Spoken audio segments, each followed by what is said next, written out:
Oh, Kurt, thank you so much. You are such a dear.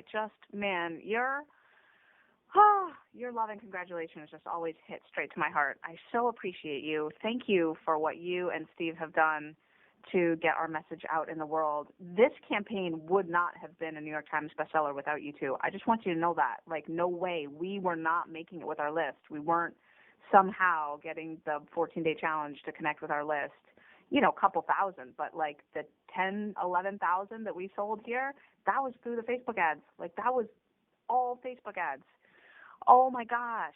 Thank you so much, Kurt. You just hit it out of the park for us. And I'm so grateful. The campaign was bumpy with getting shut down and all that stuff. But man, you hung in there. We hung in there. And now look at this. So thank you so much for your congratulations. It means so much to me. And I just want to just shoot my gratitude your way. Just so grateful for what you did to make this happen. And it's such a pleasure working with you. So, so, so much love. Thank you, thank you, thank you for just supporting us with your heart and soul. I really, really appreciate it. Yay. Go team, right? Yay. Go team. Chalk one up for the good guys. Yay. Thank you, Kurt.